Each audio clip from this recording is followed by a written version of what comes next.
Good afternoon and welcome to this session on left atrial appendage closure. Is it evolving? It is. And are you ready for that? Your primary interest might be valves, but there's a lot of your valve patients that will also have atrial fibrillation, and some of them will not tolerate anticoagulation, and left atrial appendage closure might be an option for them.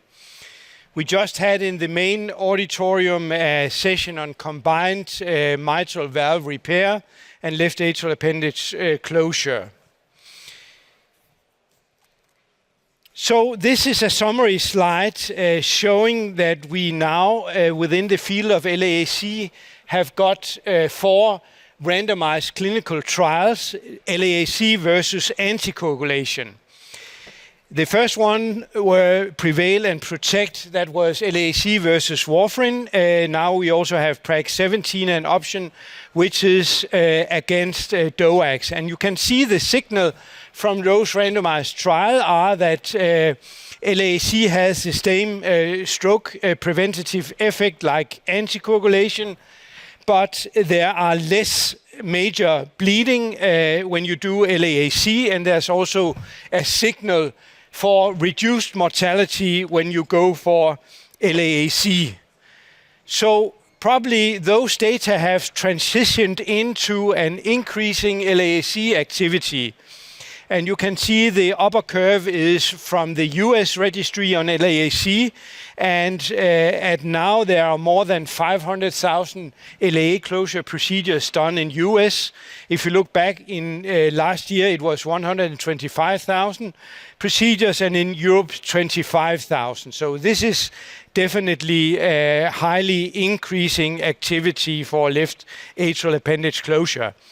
So in this session, we'll try to address what are the unmet needs in stroke prevention for patients having AF, and how can we evaluate the latest clinical evidence, and what do the guidelines say about left atrial appendage closure, and what are really the patient population that can derive the greatest benefit from left atrial appendage closure. And we have a very esteemed faculty here, with Professor John Kam from London, Dr. Philip Garreau Paris, Kasper Korsholm, Aarhus, Denmark, Apostolos Sikas from Greece. And it's now an honor for me to invite Professor John Kam here from London. He's really a pioneer within the field of atrial fibrillation, and really the father for all of us in this field. So please, Professor Kam, unmet need in stroke prevention. Thank you very much, Jens Erik, and good afternoon, everyone. It's my job merely to set the scene. I'm not an implanter of the LAAC, but I'm very interested in atrial fibrillation. I'm very interested in stroke and atrial fibrillation, and I would like to cover the field for you very briefly, against which we can assess the evolution of left atrial appendage closure. So let me start by pointing out that, as usual, I do have some conflicts of interest. Most of these conflicts are related to professional societies, editing roles, and so on, but I certainly have been paid by various companies. Here they are, and amongst them is Boston Scientific, so please be aware of that as I speak. Let me start with some well-known issues just to set the scene. Stroke, 5 times more common in patients with atrial fibrillation. Warfarin reduces the stroke rate by 66% and mortality by 26%. DOACs, such as apixaban, further reduce strokes, major bleeding, and mortality. But there is a residual risk of strokes and bleeding. We can further help the stroke rate by treating comorbidities such as heart failure, diabetes, and hypertension. We have on the horizon new anticoagulants, and it's becoming increasingly obvious that the more we reduce the burden, that is the total time duration in which a patient is in atrial fibrillation, the less likely it is that a stroke will occur. Now, most patients, of course, are treated with an anticoagulant, warfarin or a DOAC, predominantly DOACs. But there are problems with anticoagulants. They're not completely effective. They do cause major bleeding, such as intracranial bleeding. They do have drug-drug and food-drug interactions, particularly the vitamin K antagonists. They do have reversal agents, but they're expensive or slow. And importantly, many patients do not adhere to therapy. Many physicians do not prescribe anticoagulants, and often the dose is not the correct dose.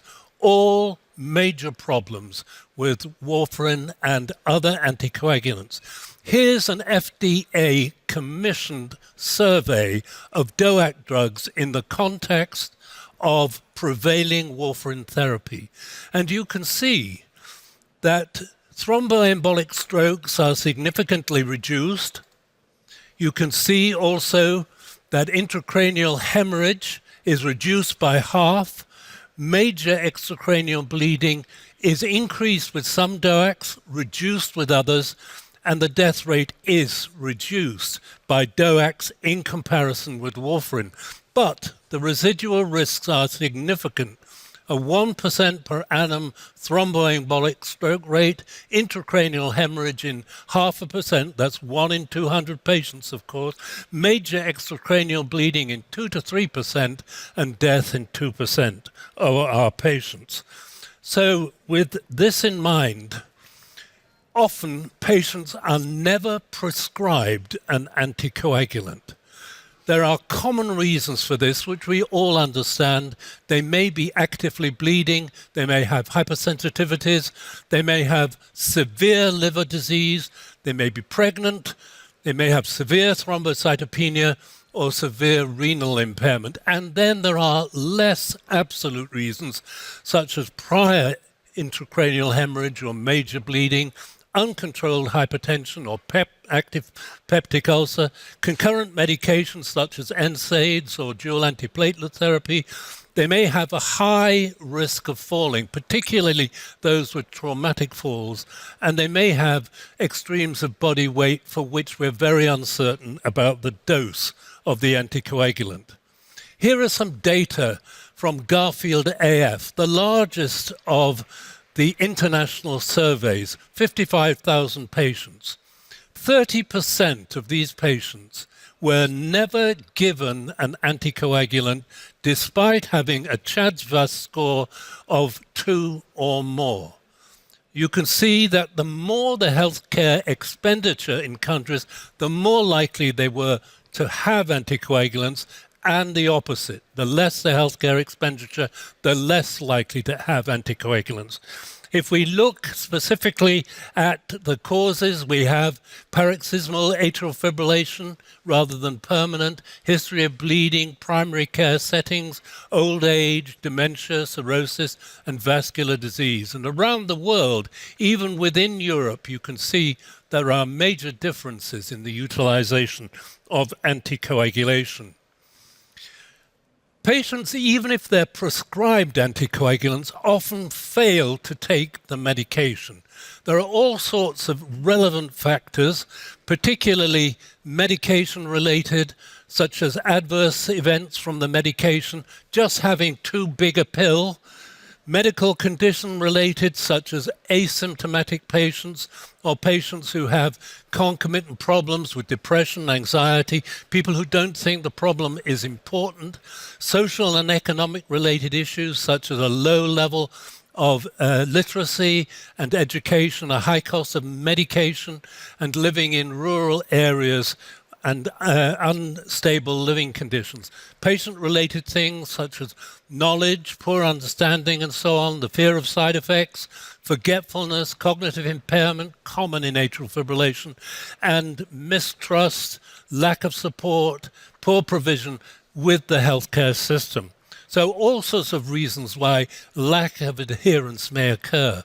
What about dosing? Here are some more data from Garfield at the point when 35,000 patients had been enrolled, and you can see that if you look specifically at the patients on the left-hand side who were treated with the correct dose, the orange bars is between 70 and 80%. You can see low dosing, the blue bars is common, between 20 and 30%, and a few patients overdosed. On the right-hand side, you can see the consequences of this. If you have high doses or low doses or non-recommended doses, you can see there's a major deviation with adjusted data or raw data from the line of unity, what happened with patients who took the appropriate dose.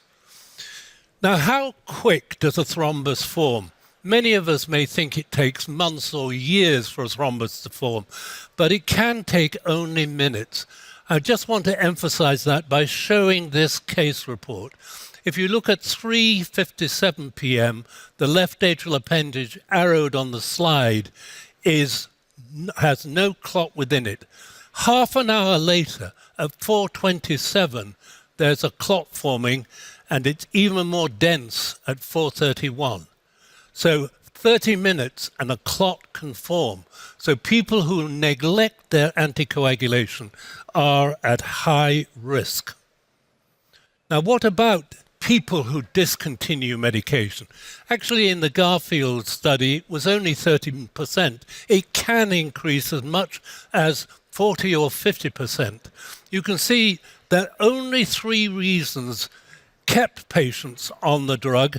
It was either they were old, they had already had a history of stroke, or they had permanent atrial fibrillation. Discontinuation was very common, particularly with kidney disease and with events such as bleeding events. The consequences of the discontinuation you can see on the right-hand side, and you can see that discontinuing the drug just for 7 days is associated with very substantial outcome events in these patients. So let me conclude with this slide. Stroke prevention therapy is often either ineffective, unsafe, not prescribed, not continued, used wrongly, or rejected by patients or physicians. We can do much to improve our ability to select the patient and select the right therapy. Importantly, we can treat the comorbidity, and increasingly we're interested in how we can treat any atrial cardiomyopathy. But there are 3 major, relatively new treatments. More effective anticoagulants, such as abelacimab or milvexian, a reduction of AF burden, which I've already described with ablation techniques, or left atrial appendage closure or excision. These, either in alone or as part of a hybrid therapy, are the modern context of the evolution of prevention of stroke for atrial fibrillation. And it is in this setting that we want to discuss particularly what happens and how the left atrial appendage closure device is evolving. Thank you very much.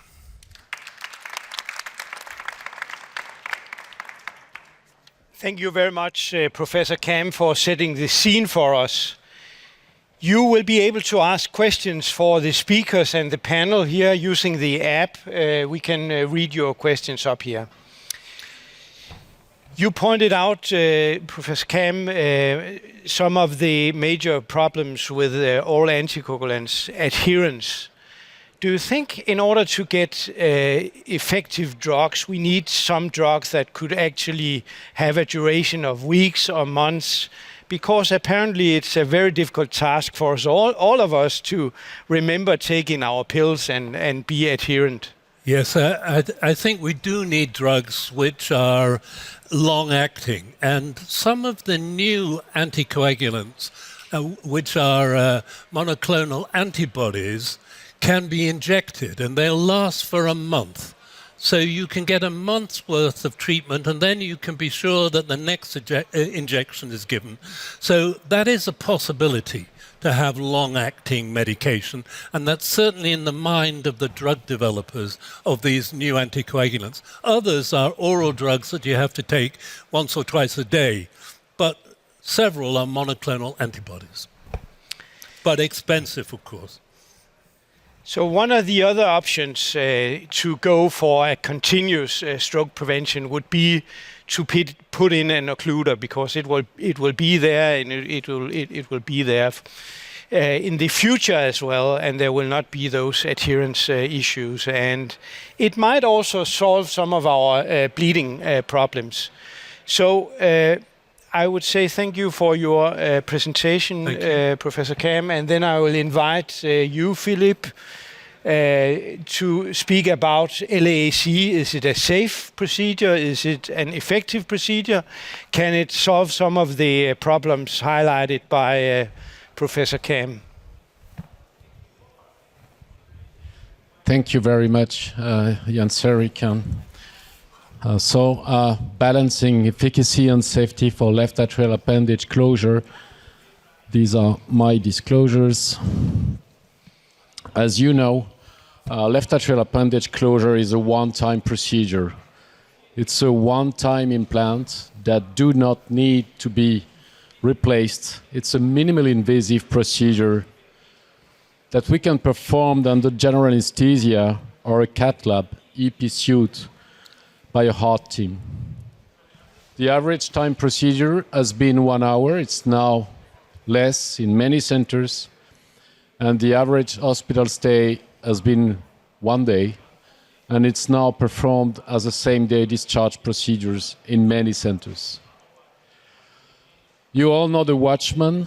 That is the most common and the best studied device for left atrial appendage closure. More than 10 years experience with Watchman, so we have a lot of data, we have a lot of studies, and that will be my task to go through these studies. As we mentioned already, more than 500,000 patients have been treated with Watchman. And as you can see from the Pinnacle Flex study that was performed in 2018, we can see that the safety endpoints was crucially low and very reassuring with Watchman Flex. Only 2 patients on 400 had an ischemic stroke, no all-cause death, no embolism, no device or procedure-related major events. What about the efficacy? You can see that peri-procedural adverse events were far less below the performance goal that was expected in this trial.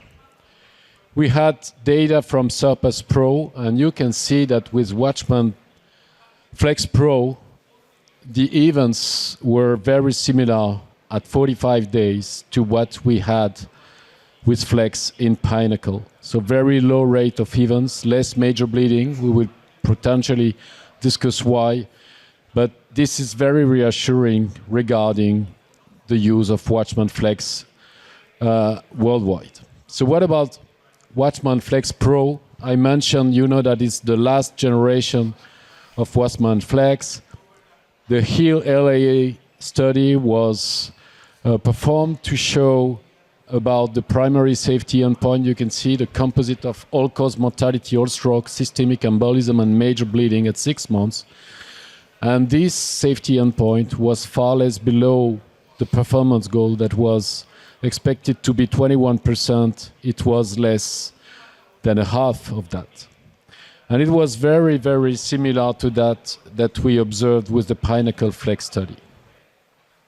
More recently, we had the results of the OPTION study trial. You know that the OPTION study is a major trial involving 1,600 patients treated with AF ablation and then who were randomized to Watchman Flex or to oral anticoagulant with a follow-up of 3 years. The primary efficacy endpoint was all-cause death, stroke, or systemic embolism, and the primary safety was non-procedural major bleeding or clinically relevant non-major bleeding at 36 months. This is the efficacy that we observe in the 2 arms, and you can see that the non-inferiority was met with Watchman, 5.3% rate of composite efficacy endpoint at 3 years compared to 5.8 with anticoagulant, with DOACs.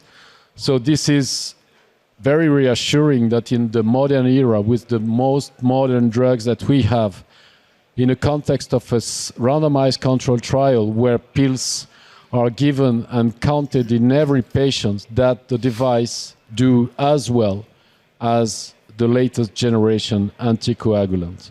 What about safety? You can see that the number of bleeding was half with Watchman compared to patients treated with anticoagulants, which is, I would say, very surprising to me, because these patients were not high bleeding risk patients. They were low bleeding risk patients with a HAS-BLED score of 1.2. So even with these patients at low bleeding risk, the difference between Watchman and anticoagulation was very, very significant at 3-year follow-up. And then we had the good surprise that these efficacy and safety endpoints were still consistent across all subgroups of the trial. What about whatever patient's age, sex, CHA2DS2-VASc score, HAS-BLED score, AF type, every single patient, every single group at least benefited from the trial. So in this context, we had last week in AHA the Closure AF trial that was presented. And what is the Closure AF? It's a randomized control trial that was driven and conducted in Germany and Europe, where patients with a CHA2DS2-VASc score more than 2 at increased bleeding risk because of a HAS-BLED score more or equal 3, a history of bleeding, or very severe chronic kidney disease, were randomized to catheter-based left atrial appendage closure or to physician-directed best medical care. And the primary endpoint of this study at 3 years was a composite of stroke, systemic embolism, cardiovascular death, or major bleeding. So the community was surprised that in this trial, the left atrial appendage closure procedure failed to meet the non-inferiority compared to best medical treatment. And we have to say that in this group, more than 80% of the patients were treated with DOACs. So we don't want to hide behind our finger. I think we have to talk about that, and we have to better understand what happened with the trial. There's a lot to say and to learn from this trial. And I think interpretation of the trial should be very cautious. We don't have the study published at the moment. We just had preliminary results that were presented during AHA last week. So we've heard that, yes, the trial might be underpowered. The rate of per-procedure complications rate was far higher than it is in contemporary practice and trials. But to me, what is obvious is that in this trial, highly selected patients were recruited. These patients were far older and sicker than patients that we treat in real life. And if you look at the annual mortality rate in these patients in this study, it was 15% per year. So these patients were not consecutive, just one number. The number of patients recruited per year and per center was 1.5. So these patients were highly selected, high risk for procedure, and this is probably what was the problem, what was the issue, what was the difference with different trials that I previously mentioned. I think it's very helpful to go through that.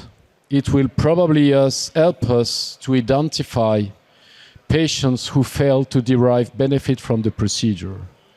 This is what we called futile in the field of TAVI, and we here at the PCR London Valve, we know that we had a lot of futile TAVI in the past, and we were very, very dedicated to find a good population that benefit from the procedure. And I think that with closure AF, we have a futile LAC population. So that being said, what are the mechanisms underlying higher efficacy and safety across patients and in our procedures and practice? I think pre-procedure imaging and intra-procedure imaging are key, and really in the modern practice and in our hospital today we have a lot, and we have learned a lot from 3D imaging and multiple planar reconstructions. We learn a lot together, we share knowledge, and we have a lot of meetings like this one today to share best clinical practice and to learn one from the others. Of course, we have device technology and delivery sheath technology that helped a lot, decreasing the number of procedures. And finally, we are shifting away progressively from general anesthesia with mini probes and with ice and patients in conscious sedation. So now, I think that LAC is nowadays a safe procedure in line with modern interventional cardiology like we do with PVI, with PCI. It's a same-day discharge procedure in ambulatory care-sensitive units. And it's a procedure that we would like to expand through concomitant therapy. We talked about PVI, but also TMVR. We had a great nice case in Main Arena 1 hour ago. TAVR patients may benefit from that because they have high bleeding risk, and more than 1/3 of them have AF. In summary, I think that we can say that LAC with Watchman is both safe and effective procedure. We have a number of very important trials with a large number of patients. As you know, the number of cases have grown at an astounding rate, especially in the US, and it's increasing now in Europe. In this context, I think that closure AF should be interpreted as a signal to better stratify clinical indications and avoid futile LAC in patients with a low expected life expectancy. Of course, operator skills, imaging, next generation, new generation device and delivery sheath technology have substantially contributed to higher efficacy and safety. And nowadays, a post-implant antithrombotic regimen is evolving to a simplified regimen, thanks to the work of Jens-Erik and Kasper especially. And this has to be adapted to patients' bleeding and thrombotic risk. Thank you.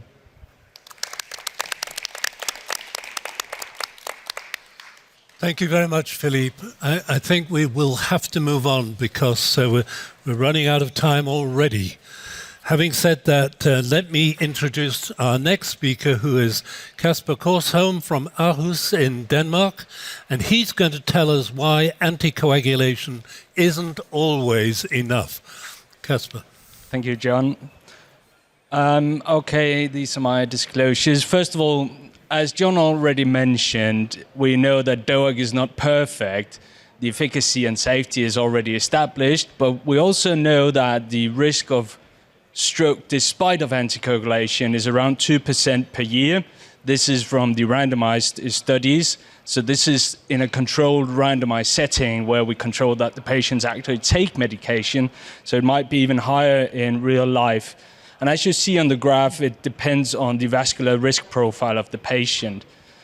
But the strongest predictor of stroke and recurrent stroke is having already had a stroke, and that's regardless of whether it's on therapy or whether it's the first presentation of atrial fibrillation. You see that the two lines up here are patients with prior stroke history, and it's regardless of the CHA2DS score. We also know that patients with a history of stroke are at increased risk of major bleeding events. This is also from one of the randomized DOAC trials, and we see it across the other DOAC trials as well. So these patients may particularly benefit from other therapies or add-on therapies.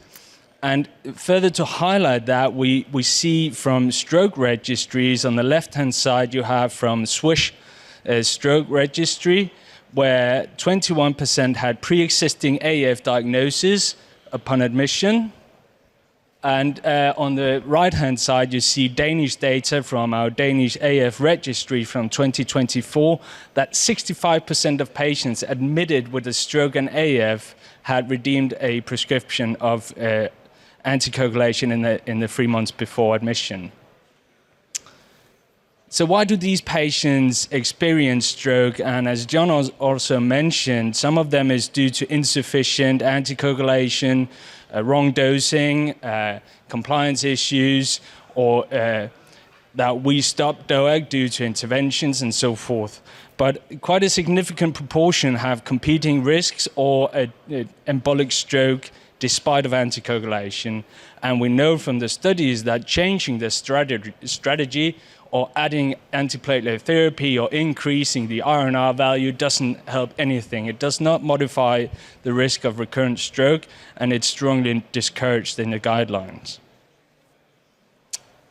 Then the LAA-3 trial, despite being a surgical trial, it actually taught us quite a lot. And for many years, we've been citing imaging studies saying that the left atrial appendage is the nidus for thrombus, and it is. But the LAA-3 trial highlighted that the left atrial appendage has a causal role for AF-related strokes. So eliminating the left atrial appendage decreases stroke risk, and here by 2.2% in absolute risk reduction after 4 years of follow-up. But we do not know whether it's patients have to continue anticoagulation or whether it's regardless of anticoagulation. This is a sub-study from the LAA trial showing that the benefit of left atrial appendage occlusion surgically was consistent regardless of DOAC use or not. We also have some observational data. These are from European sites, left atrial appendage occlusion, and they were propensity matched to a cohort receiving anticoagulation, primarily DOAC. And there was a comparable, see over here, comparable stroke risk. This is from the Danish study and the AMULET observational registry. And on this slide, you see patients with stroke on therapy where there was a huge benefit of left atrial appendage occlusion. This is observational data. I think one of the main questions, and I think Apostolos will also go into that, is how should we treat these patients after closing the appendage? And if we look at other trials in secondary stroke prevention, we have the EASIS trials. All 4 of them showed no benefit of DOAC therapy when there is no atrial fibrillation. And so perhaps we could actually leave patients on aspirin after closing the appendage because we believe that we take AF-related strokes out of the equation. And what we see is that many people cite that the bleeding risk on DOAC is comparable to aspirin, and I don't believe that's true. We have data from the Artesia and NOAA AF trials and subclinical AF, significantly increased bleeding risk. The hazard ratio of 1.6%.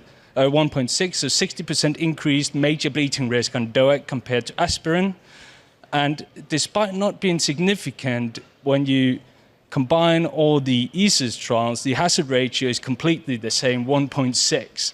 So I think that DOAC will likely cause more bleeding than aspirin therapy. So to conclude, I think these patients having stroke, regardless of whether it's on therapy or whether it's a history of stroke without DOAC therapy or anticoagulation, there's a huge question, how should we actually treat them? Should it be DOAC continued? I don't think that is a good solution for those having failure on stroke on therapy. Should we combine a left atrial appendage occlusion with DOAC, or should we combine left atrial appendage occlusion with single antiplatelet therapy? Luckily, we have 4 randomized trials ongoing, and we should include patients and randomize them so we can get good data to support our continued strategies. Thank you very much. Thank you very much, Casper. Just one quick question. Are you then advocating for a hybrid approach, anticoagulation plus LAAC, or LAAC alone in patients that don't tolerate or don't take anticoagulants? I would advocate for left atrial appendage occlusion in combination with a platelet inhibitor, because I think then patients are covered for the AF-related strokes, and we do not have any studies showing that if you do not have AF, there's a benefit of DOAC. But leaving them on a platelet inhibitor will cover other causes like small vessel and large vessel disease. Thank you very much, Casper. Thank you. Let's move now to our next speaker, who is Apostolos Tsikos, who is from Thessalonica in Greece, and he's going to talk about post-procedural medication pathway. Apostolos. Thank you. I'm very glad to be here with this exceptional panel, and I will try briefly to talk about what we do after LA closure. But before doing that, I just wanted to present to you a slide I presented in TCT 2016. At that time, talking about LA closure, we're worried about complications. And I think we still need to know the device that we're using. We still need to master the technique. And of course, we need to know the patient. But the topic I will talk about is more to do with the patient itself or herself, himself or herself. Right now, we're talking about performing an optimal LA closure. We're not worried so much about complications. And we need to look carefully and to understand what is the patient we're dealing with. This is a case. I was asked to do LA closure. The patient is under general anesthesia. This is how this patient looks when he's asleep. And then we increase the heart rate, we increase the blood pressure, and you have a totally different image. So there are still many things to learn for each individual patient. And the patients are not the same. Medicine sometimes, at least in the ancient times, was considered art, and this is sometimes the indication here, the scenario here, because when we offer these patients stroke prevention strategies, they come from all over the place. And I will briefly present to you what we think about when we talk, when we decide what to do after LA closure. So it depends. Did the patient have previous bleeding? Was it minor, major? Did the patient have a stroke on anticoagulation? This is a totally different patient population. Did he have a thrombus? Or based on the history, does the patient have another reason to take antithrombotic therapy, like coronary artery disease or deep vein thrombosis? Is he or she compliant? The anatomy is very important. The appendix and the heart has a very variable anatomy. We may have a dilated appendix, dilated left atrium. We may have spontaneous echo contrast, as you saw before. We may have mitral regurgitation, low ejection fraction. So every patient has its own or her own characteristics. The implant quality is very important. It depends. The medication that we will give later on may depend on the per-device leak, or it may depend on the device size that we have put. And finally, there are some regulatory and guidelines issues, because if you choose not to prescribe the per IFU or per regulatory requirements medication, you may face some questions later on. So, and this is, these are the options that you might give later on. It's all over the place. So far, I have more questions than answers for you. There are a few things that we have learned. We recently published this meta-analysis based on data from several studies and showed that a leak over 3 millimeters is not benign. So if a patient has a leak of more than 3 millimeters, we need to reconsider our anticoagulation therapy and antithrombotic therapy later.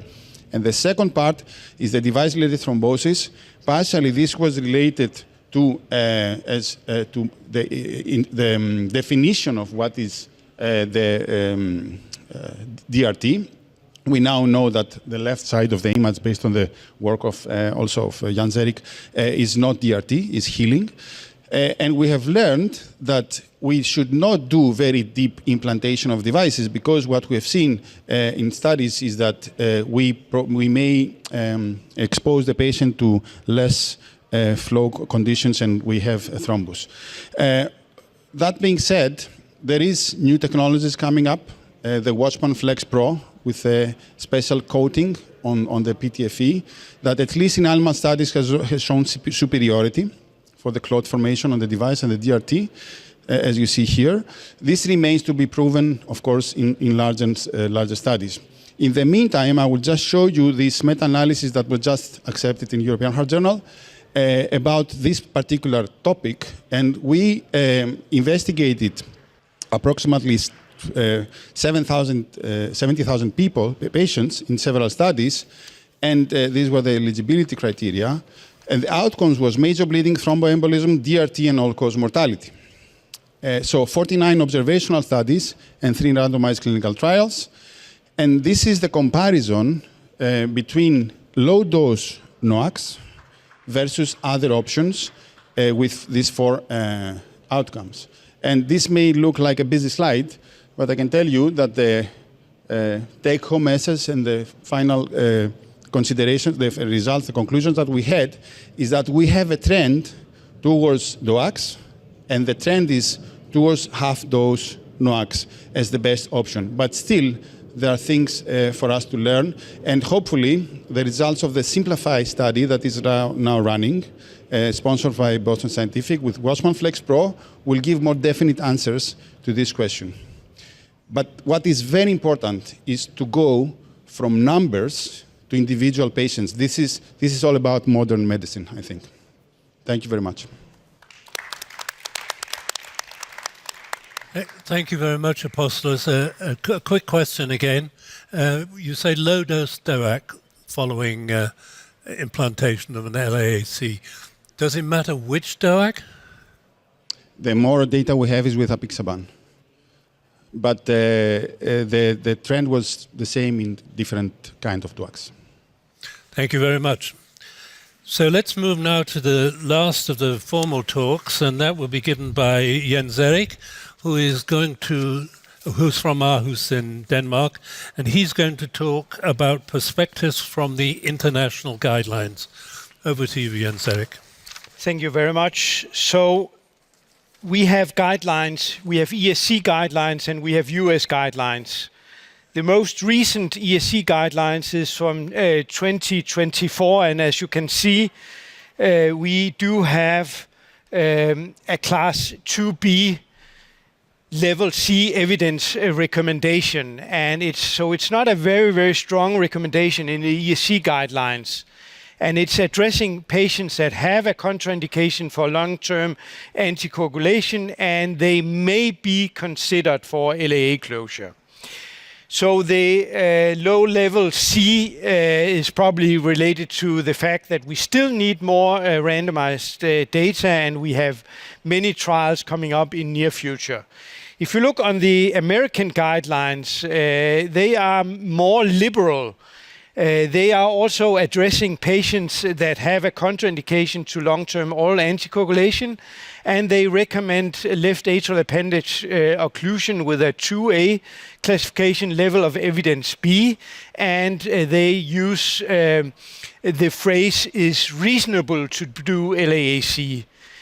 They also address people that do not have a strict contraindication but that have a high risk of bleeding, and consider LAAC as a reasonable alternative. We do have abundant new data coming up, and you can see during the years, this is a number of publications about LAA closure, and there's really a lot of observational study, but there's also an increasing amount of randomized clinical trials, so hopefully we can get a stronger recommendation in upcoming guidelines. There's also a new 2025 US guideline coming from SKY and Heart Rhythm Society, and you can see here that if you have AF and a contraindication, the panel here also suggests LAAO, but you have to involve your patient. You have to explain the patients about the risks that are with the procedure and also the risks that are related to all contraindication. And also those guidelines consider LAAC as an alternative to all anticoagulation, just that you have AF, and even though you are able to tolerate OAC, it can be an alternative, again, if you want to understand the procedural risks and the risk with anticoagulation. We also have a position paper published in Europace last year. This was a large group of interventional cardiologists, EPs, but also neurologists, nephrologists, and gastro people were involved in creating those more practical guidelines on when to do left atrial appendage occlusion or when to consider it. And you can see that if you have a mild to moderate risk of major bleeds, you have also to be aware of, is the patient actually adherent to all anticoagulation? Is there a failure for this patient? Or is there even in the history also unacceptable bleeding? Or there might be also stroke events during all anticoagulation. And all these factors would motivate physicians to consider LAAC. And especially if you have a high risk of bleeding, and you are predictable not a very good candidate for anticoagulation, you should consider LAAC. And this is a population of patients that we actually treat now. Those are the ones that have recurrent bleeds. Very often we have patients suffering recurrent gastrointestinal bleeding. We have patients suffering bleeding in the brain. We have patients where neurologists are really afraid that they have a lot of microbleeds in the brain. We have patients where we isolate the left atrial appendage and are leaving just a very hypocontractile appendage with a high risk of stroke. We have renal failure patients that do not tolerate DOACs very well. So all these patients are very, very difficult to treat in clinical practice with DOACs, and those are the patients that we actually get referred for left atrial appendage closure and offer this therapy. The guidelines are not at the moment addressing the data that we have from the most recent trials. For instance, you have seen, Philip showed us the option trial data. So this is after ablation. The usual standard way is to go for full dose DOAC after ablation, but there's now this alternative of LAAC where we have proved that you can have the same degree of stroke prevention with LAAC than with DOACs, but you have the advantage of a reduced bleeding risk long term. Here was non-procedural bleeding reduced by 56%. And even though you also count procedural bleeds, there's a major difference in the bleeding adverse events with the two regimens here in favor of LAAC. You get much less bleeding with that concept. We still have trials out there. Closure AF was mentioned. We don't have the full paper yet. We have other papers on contraindicated patients coming up in the future, and especially I want to highlight the Champion AF. It has been mentioned. It's a really large trial, more than 3,000 patients, like a general AF population, having CHA2DS2 or 3, and randomized either to Watchman Flex or to DOAC. And this trial will be presented in March next year. So we are very, very close to having the largest trial ever on left atrial appendage closure. And a little bit later, the Catalyst trial, this is with the amulet device, will follow and give us even then more information and randomized data.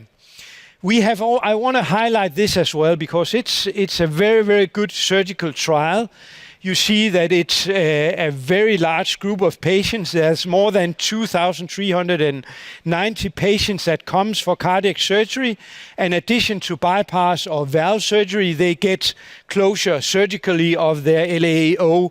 And both groups here, the group that have no surgical closure and those that have closure, are on all anticoagulation after surgery. And you can see here that with left atrial appendage surgical closure, they do much better in terms of their stroke risk, because after 3 years, stroke rate was 1/3 lower in the group with surgical closure.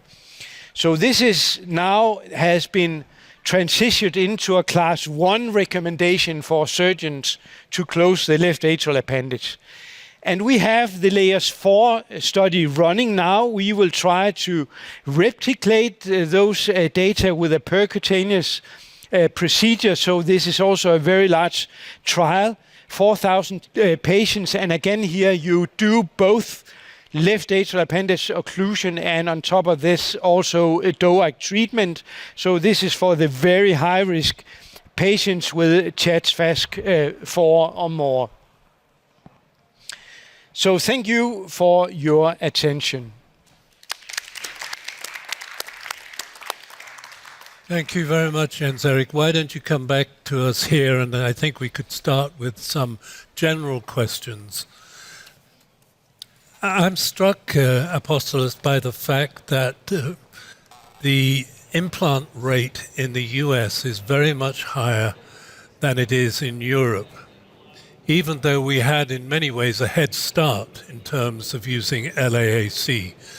What do you think is the reason? Is it because interventional cardiologists are not doing many implants here in Europe, or is it because of any other reason, financing or whatever? There are several reasons for that. It's a different health system, and in Europe we have different health systems. I think part of it has to do with the reimbursement of medication for the NOACs in the patient population with AF, as compared to zero cost for a patient who undergoes LA closure in the US. But that's a question also for me, to be honest. And especially for the patients that are not adherent or that they are not taking anything and just have a stroke. This is a big question for me. I don't know, Philippe, if you have something else. I haven't answered this question yet. But what I would like to comment, if I may have 1 second, is that we are here in London Valves, and I believe that LA closure is here to stay. And I believe that interventional cardiologists, especially those who do structural heart disease procedures, should be familiar with this therapy. And most probably, you will have to do it at some point in your medical practice, especially younger physicians. I mean, it's growing and it's here to stay. So I'm very happy that we're here in London Valves discussing these topics. What do you think? No, I agree. I mean, probably the main difference between Europe and the US for the numbers of procedures is driven by the fact that we should we should hear patients, and we should have really in mind that patient choice is crucial. Of course, it's not driving everything.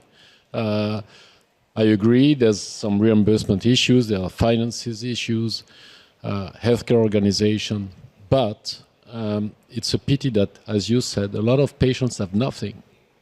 And we are comparing patients with DOACs to patients treated with the procedure, but in the real life, we have a lot of patients who have no DOACs, or DOACs sometimes 2 times, or something else, and it's really a problem. I think we are also seeing more and more ablation activity, and that's also part of the discussion, that if you can restore sinus rhythm for a period, that will also help to prevent strokes. But many of those patients that come for ablation, they really have a desire to come off all anticoagulation. They are younger, many of them are physically active, and they are afraid of all anticoagulation. So it has also to do about quality of life, because if you at the same time as the ablation can get your device and get lifelong strong stroke prevention and don't need to think about all anticoagulation, I think that's a major benefit for the patient. Yes, and recently we have the insights of the LAA trial showing that in low-risk population, they may potentially benefit only from AF ablation. So we have, and we will probably in the near future understand more what happened in this population. We have a broader spectrum of patients, from low-risk patients. We had in the past CHASVA 0, 1. Now we have a 2. But then in these patients, some of them may benefit from AF ablation as a risk prevention, stroke prevention procedure, at least for few years, potentially. Then the large population of patients having advantage of left atrial appendage closure, and potentially futile LAC patients, as I mentioned. Are there questions from the audience? We really must give you a chance. Please, sir, yes. Can I ask a question to the audience? How many have you implanted a device in your practice here in the room? At least one device. How many implanters here? Okay. 0 devices. 0. Never done.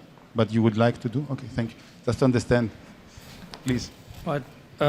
My question is, what is your approach to somebody with contraindications to OSC, and you do a closure device and then incidental finding of a PFO?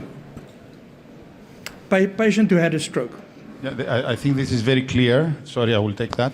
The patient who has atrial fibrillation does not have a cryptogenic stroke by definition. The problem is already on the left side, so I don't think we're justified to do PFO closure unless there is special circumstances. I don't know, Jens-Erik. No, I think that's the same concept. And I mean, for PFO closure, we are talking about also typically a younger age group, below 65 or below 60, and the typical scenario are they have sinus rhythm and come in with a stroke. But I mean, if you have a younger patient with atrial fibrillation and you have what you could call a high-risk PFO, you probably have to deal with both factors at some time point. And I think we are also moving towards not only treating one, risk factor for stroke. It doesn't make sense. So in the interest of the patient, we really have to also treat things like PFO if it's young age, I think. Yes, sir. Yes. The surgical data is quite striking. The surgical data, if you're on your data, Apostolos, if you're on an oral anticoagulant plus a device, you probably do better than the device alone. And then I'm just struck because a cardiac surgeon once told me that unless you get the device, the entry point absolutely smooth surgically, there will always be a risk. And it just strikes me that maybe we're just dealing with reduced risk. So maybe a NOAC plus device closure offers you the best protection. Then the next phase is maybe a device alone, and then just going down. Because I don't see how aspirin's going to be protective, personally, because it's a relatively low pressure environment and stasis. I'm just hypothesizing here, but maybe the best solution is to have both, if you can tolerate it, and then escalate down. I'll let everybody else answer it, but just to remember, not all strokes in people who have atrial fibrillation are due directly to the atrial fibrillation. Yeah. So there is a role for aspirin in that sense. But Apostolos. Well, the LAOS 3 trial was phenomenal because it really told us that the left atrial appendage is a problem. Now, either excise or close it with a device, we have to deal with that now and see how well we can do it. But it's there, and it's randomized, and it's very strong. I don't know if we have much time to talk about it. Jens-Erik, I think not. I think I think we have to Thank you very much. come to an end, and I just have some key points here, because I hope that you have seen that LAAC can be a valuable solution for AF patients who do not get effective anticoagulation for various reasons. It can be bleeding, non-adherence, etc. And Philip showed us that we now have a procedure that has become very safe and effective, and I believe that it can be compared to what we are doing normally in the cath lab with PCI and PVI as well.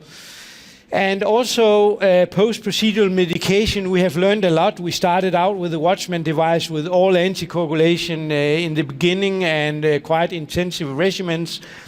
But we have data that SAPT and reduced dose DOAC are actually probably effective just to avoid DRT, but we are also awaiting here randomized data. Our ESC guidelines do not give us very strong evidence, but there will be more RCTs coming very soon. And especially also we have the combined ablation LAAC approach, which is not covered in the guidelines, but I think we have a very large, nicely performed randomized trial, the option trial, that have told us that this can be an alternative for patients coming for ablation to get either a combined concomitant procedure or also a sequential procedure, and in that way give stroke prevention. So thank you very much for coming and listening to LAAC. I think this will be hopefully also a topic for the years to come on London valves, and I think and foresee we'll also see much more combined studies with mitral intervention, LAAC, and also it's relevant for the TAVI population. But I hope you are inspired to go home and prepare for LAAC. It will probably become a very demanding, not demanding, but there will be a lot of requests for this procedure also from patients in the future. So thank you for coming.